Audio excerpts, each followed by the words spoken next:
Hi, it's Lynn Shuck with Healing and Balance. We're going to look at a particular way to strengthen the spine when the spine is trying to maintain stability. So we're not trying to curve the spine, move the spine around. We're trying to keep the spine in one piece, but create stability around it. And we always think of that as like crunches or things that fold forward. We're going to do something that tips sideways, working more on the side body because your core is more than just your abs. So I'm setting up in what's called gate pose in yoga. I have the inside edge of my foot on the floor, though you could put your foot flat on the floor. I know you can't see it completely, but I'm on the inside edge because that's more comfortable in my body. I have my weight over this knee. If you need extra cushioning, you put something under your knee.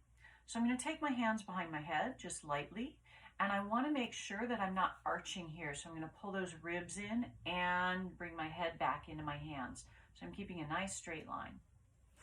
So from the side, what that is I don't want to be here. I want to pull the ribs in and then pull my head back. And already you're going to start to engage muscles through your torso. You're going to feel your core engaged. So back to this pose. Ribs in, head back into my hands, pressing down into that supporting knee. I'm going to try and tip my body over sideways. I'm not curving, I'm tipping. And I'm tipping away from the straight leg. And then I'm going to come up. I want to keep my elbows wide. I want to keep my ribs in and come up. And I'm moving slowly with control because that's how you're going to build that strength. If you're moving really fast, you're going to be working more with momentum. The next time we're over here, we're going to stay here. And we're going to stay here. We're going to really pull the elbows back, check the ribs. Mine have already gone forward again. Keep shifting weight onto the knee. And if you really want to play with stability, you throw something that throws your balance, that throws your stability off. And you try and make that foot that's on the floor really light and see if you can lift it off the floor. And just sort of see how that goes. You're going to end up using a lot of other muscles in addition to your torso.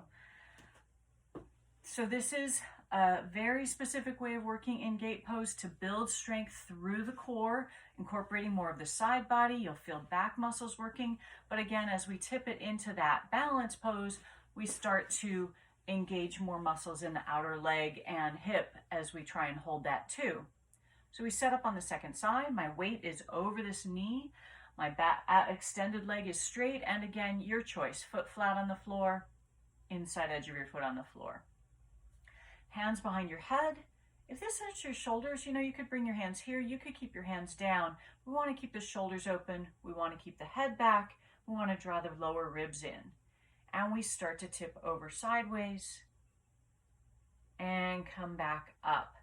As you're moving slowly into this pose, again, we want to check that the ribs aren't flying forward, that the elbows aren't coming forward, that the head isn't coming forward.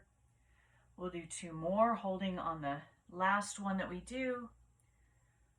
So we're going to come over to the side for this fourth one. You could do many more. And we're going to draw those elbows back. We're going to pull the ribs in. We're going to reach through the head, maybe tip a little further over, and then see if you can really get weight balanced on your supporting knee.